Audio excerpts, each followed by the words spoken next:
Welcome everyone.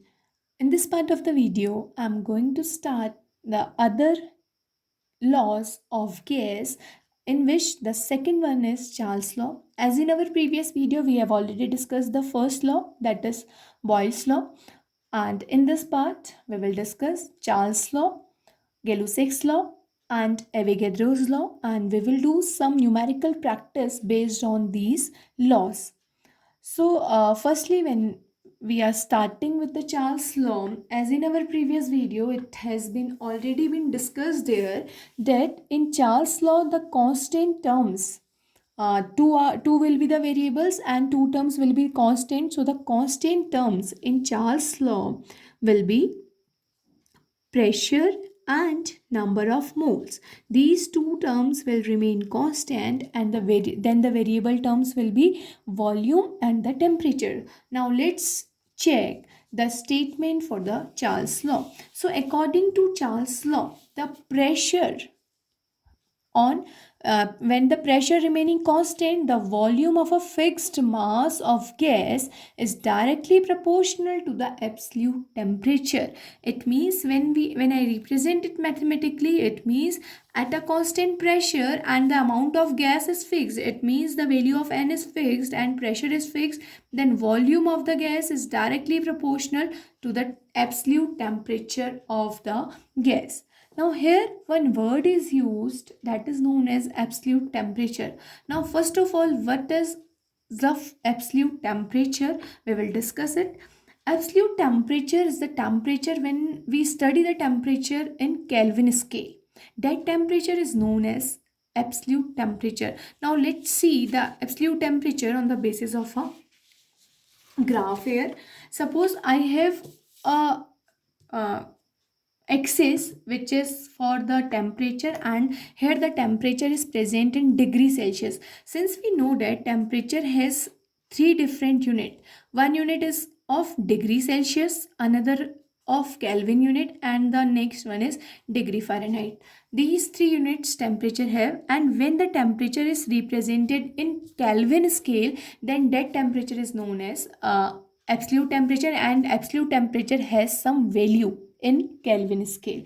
Now let's check. Suppose I have a temperatures in degree Celsius. Suppose here the temperature is 0 degree, and as soon as I am moving forward, so the temperature, suppose the temperatures are increasing by 1 degree.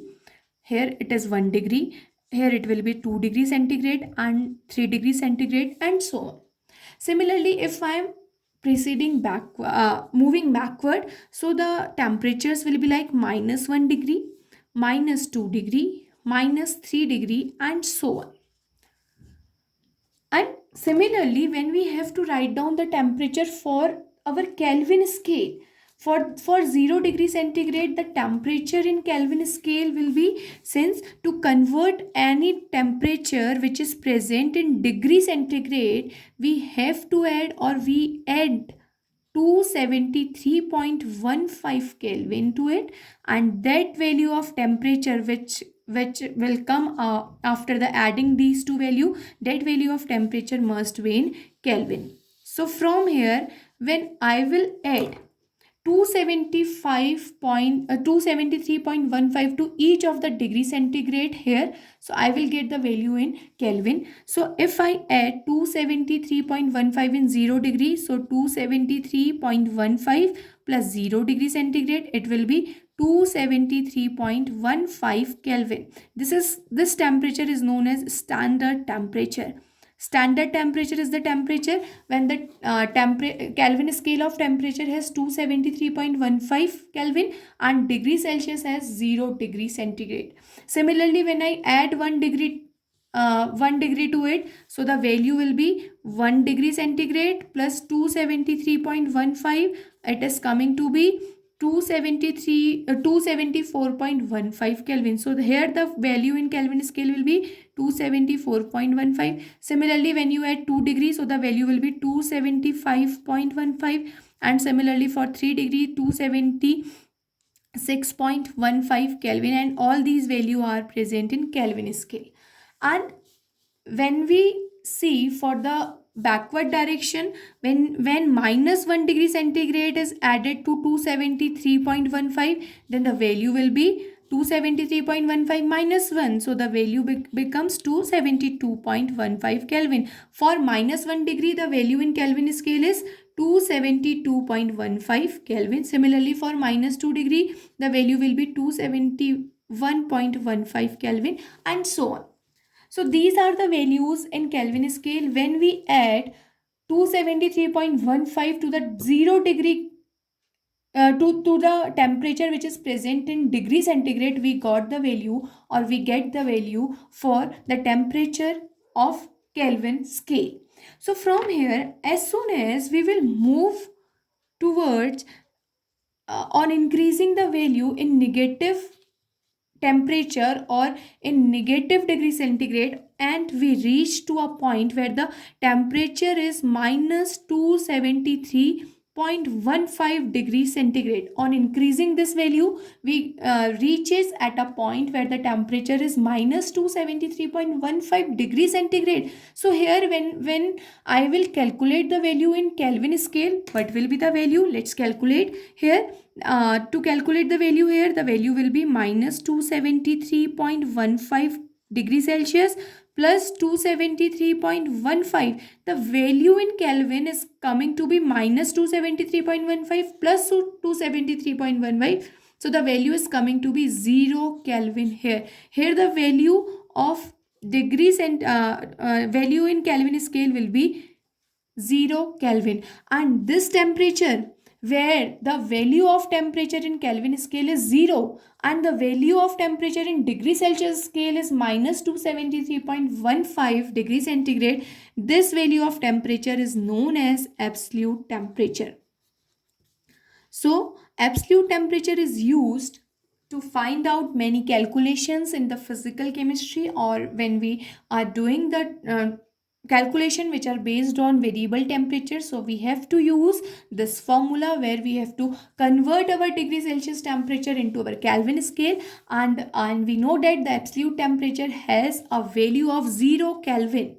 This is 0 and this is Kelvin. The value is 0 Kelvin, and in degree centigrade scale, the value is minus 273.15.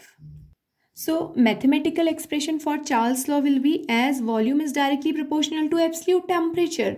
So on removing this proportionality sign, a constant term will be there, V equal to some constant K into the temperature, where V is the volume, K is constant, T is the temperature, and you can also write V by T is equal to some constant value, or K, because K is constant, you can write K also. This K is constant, it is not Kelvin, it is constant here. Now if we have different volumes and different temperature of that particular gas, suppose initially the volume of the gas is V1 and the temperature at that time is T1, and after some time it gets changes to V2 and temperature becomes T2, then the formula will be, then the Charles law will be V1 by V2 is equal to V2 by T2. So this is the formula for Charles law, where keeping pressure and number of mole as constant, so the initial volume of the gas at some initial temperature T1 is equal to the final volume of the gas at the final value of temperature T2, keeping pressure and number of moles constant at that time. Now let's check the graphical representation of the Charles law.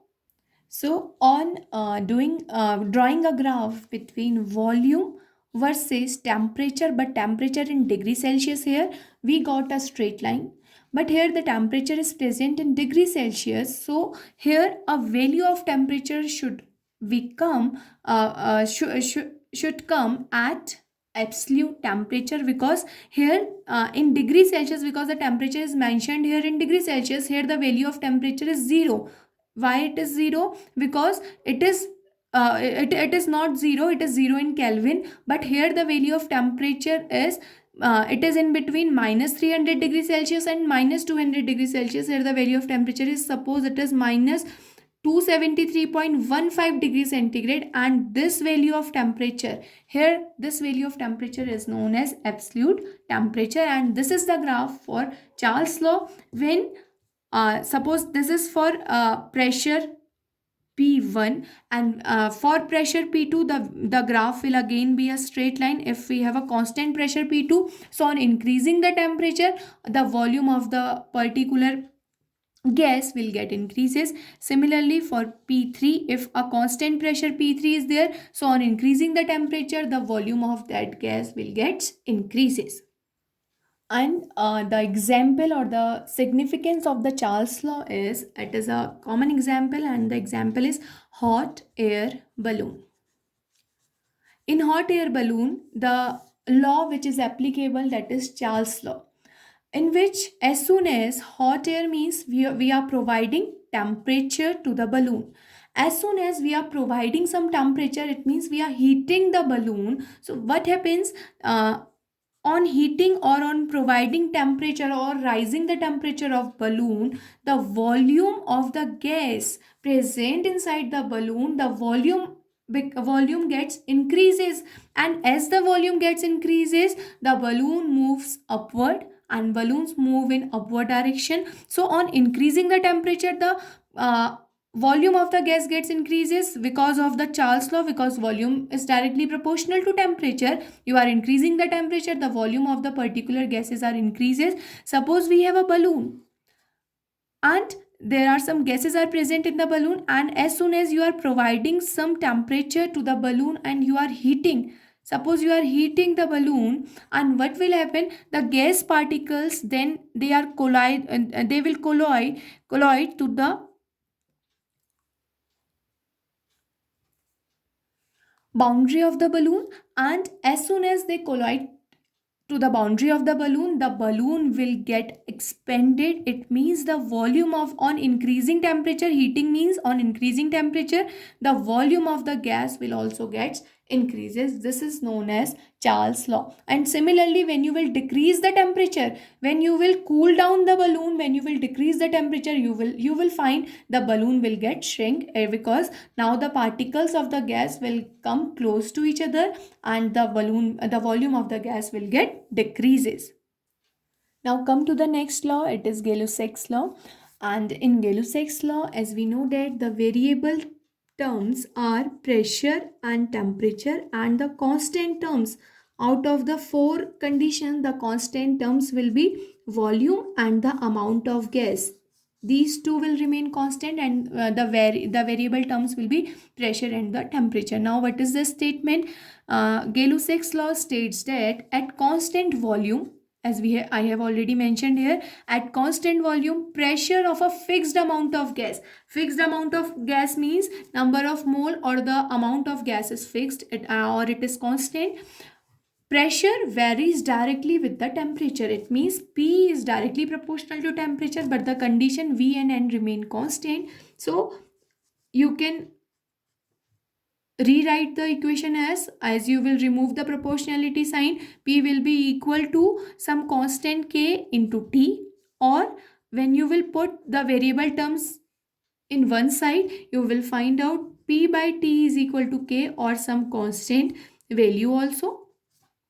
And if we have some initial pressure P1 and at some initial temperature T1, and after some time the pressure is getting changes and pressure becomes P2, then the temperature is T2. So the formula for Gay-Lussac's law is P1 by T1 is equal to P2 by T2. This is the formula for Gay-Lussac's law. Now come to the graphical representation of Gay-Lussac's law. When you will draw the graph between pressure versus temperature, and where temperature is present in Kelvin scale and pressure is present in bar.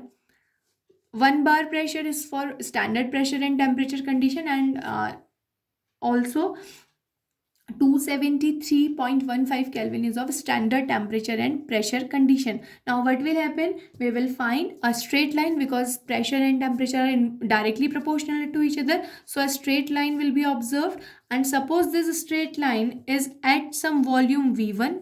For some volume V1, as we are increasing the pressure, as we are increasing the temperature, the pressure is increases for some constant value of a volume V1.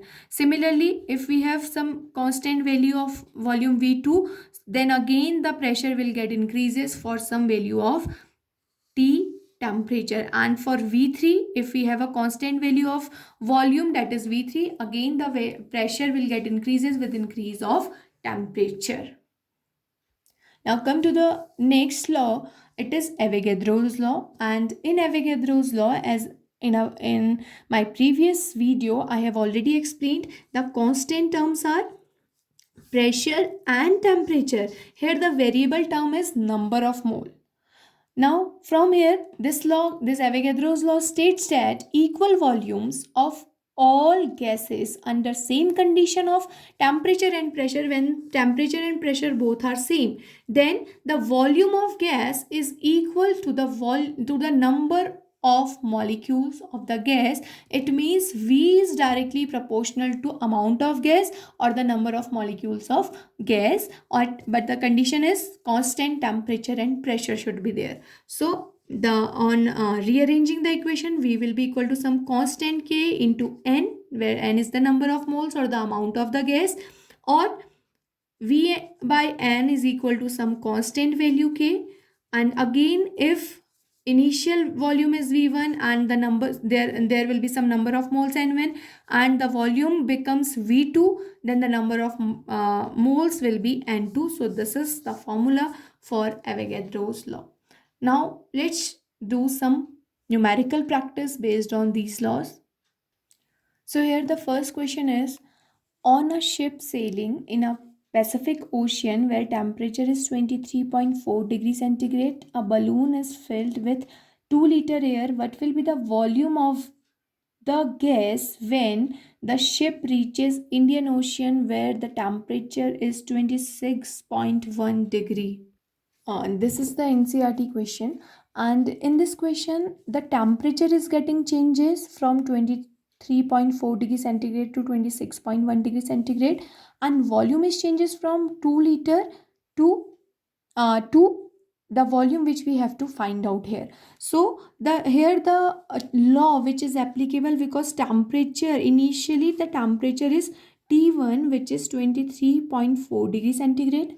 So if temperature is in degree centigrade, as I already told you, we have to convert it into Kelvin. So to convert degree centigrade temperature into Kelvin, we have to add 273 to it, or 273.15. So the value which comes to be 0.4 into 296.4 Kelvin temperature is T1. And for T1, the volume is given here and the volume is 2 liter.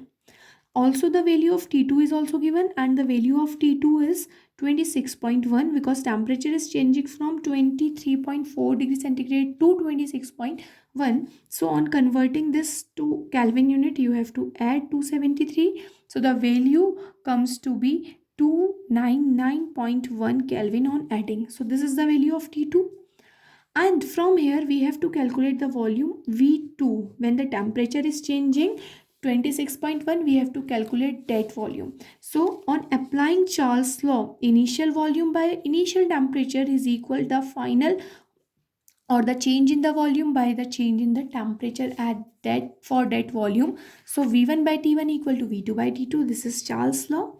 On applying Charles' law, now on putting the value, we will find out the value of V2 from here.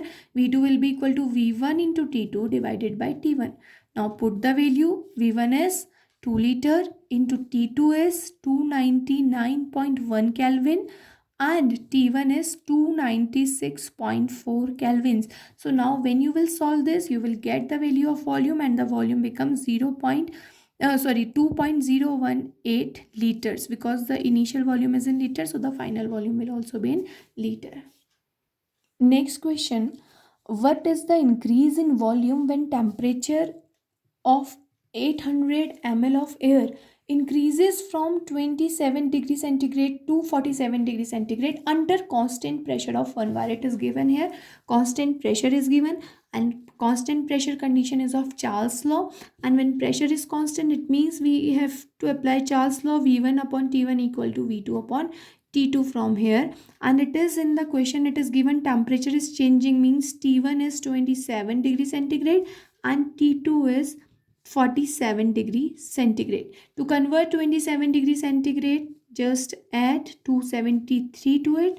So you will get the value in Kelvin and the value becomes 300 T1, and T2 will be 47 degree centigrade plus 273 Kelvin. The value of T2 from here will be 320 Kelvin. So T1 is 300, T2 is 230, and for T1 the value of V1 is given, it is 800 ml again, and the value of V2 we have to calculate when we have to calculate the volume when temperature changes from 27 degree centigrade to 47. So we have to calculate the temperature at 47 degree centigrade. So in between the temperature which lies in between them. So now now put the values. From here we have to calculate V2. So put V2 here. V2 will be equal to V1 into T2 divided by T1, and V1 is 800 ml, T2 is 320 Kelvin, and T1 is 300 Kelvin.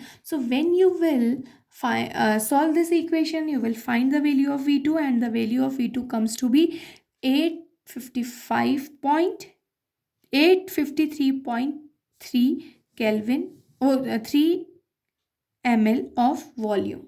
3 ml of volume will be 853.3 ml of volume will be find out, and this is the volume at temperature T2, but we have to calculate the increase in volume. So the increase in volume, to calculate the increase in volume will be just subtract the final volume with the initial volume 800, which was the initial volume V1. As we will subtract the final volume, initial volume by the final volume, we will find out the volume increase in volume of air when the temperature is changing from 27 degree centigrade to 47 degree centigrade. So the increased, how much volume is increased? Volume is increased by 53.3 ml. So this is the answer. Next question. A chamber of constant volume contains hydrogen gas. When the chamber is immersed in a bath of melting ice, 0 degree centigrade, the pressure of the gas is 1.07 into 10 to the power 2 kilopascal. What pressure will be indicated when the chamber is brought to 100 degree centigrade? It means in this, it is given in the question, volume is constant, and you can see the temperature is changing from 0 to 100 degree centigrade, and you have to calculate the change in pressure. So this means that this question will be based on Gay-Lussac's law.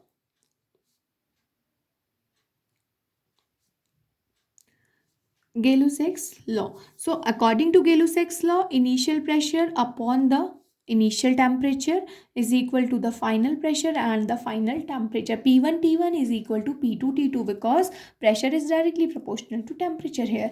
Now find out the given values. Given values are given. Initial temperature is given, which is 0 degree centigrade. So convert 0 degree into Kelvin scale. 0 degree centigrade plus 273. So the value in Kelvin scale will be 273. This is the standard temperature. And at T1, the value of P1 is given. It is 1.07 into 10 to the power 2 kilopascals. And the value of T2, because temperature is changing from 0 to 100 degree centigrade, so the value of T2 is 100 degree centigrade, and 100 degree centigrade plus 273 Kelvin, the value comes to be 373 Kelvin for T2. And here you have to calculate the value of P2 when the temperature is changes to 100 degree centigrade. You have to calculate P2. Now put the value in this equation of Gay-Lussac's law. So the value of P2 from here will be again P1 by T2 upon T1. So P1, value of P1 is 1.07 into 10 to the power 2 kilopascals into T2 is 373 Kelvin divided by T1 is 273 Kelvin. So when you will solve this equation, you will get the value of P2 as 1.462 into 10 to the power 2 kilopascals. Unit of final pressure will be same as the unit of the initial pressure, because the unit of initial pressure is kilopascal. So here it is again kilopascal. So this is the answer of this question. Now this is all about today. Now I have some practice questions for you. So do these questions and practice them. Here are 4 questions. Question first, second, third and fourth. So do these questions Keep watching. We will meet in our next video. Thank you. Stay safe.